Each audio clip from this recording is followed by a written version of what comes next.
Record-breaking para kay Senate President Mig Zubiri ang performance ng Senado ngayong taon.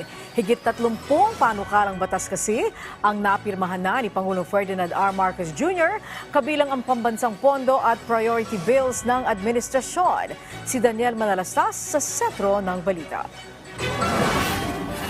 Isang banner year ng Senado ang taong 2023 para kay Senate President Juan Miguel Zubiri, kung saan naging produktibo ang taong ito para sa pagpapasa ng mga panukalang batas at pagsilip sa iba't ibang programa ng gobyerno na dapat mabusisi o maimbestigahan.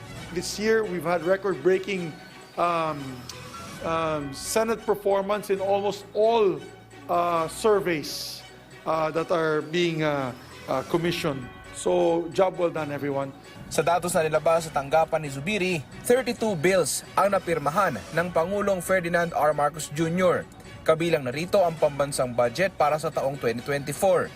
Ilan ba sa mga naisabatas ngayong taon ay ang Republic Act 11959 na nagbibigay daan sa konstruksyon ng specialty health facilities sa mga ospital na pinangangasiwaan ng Department of Health sa iba't ibang rehiyon. Ilan pa sa nalagdaan ngayong taon na batas ay ang Public-Private Partnership Act at ang Internet Transactions Act. Paliwanag ni Zubiri, lahat ng batas na yan ay pinag-aralang mabuti at binusisi para makinabang ang mga Pilipino. Sa ngayon, nasa 29 naman na panukalang batas ang nag-aabang ng pirma ng Pangulo. Halimbawa na lang ay ang panukalang New Passport Act, Tatak Pinoy Bill, Ease of Paying Taxes Bill at marami pang iba. Bukod sa pagbuo ng mga batas, naging abala rin ang Senado sa iba't ibang investigasyon at pagdinig.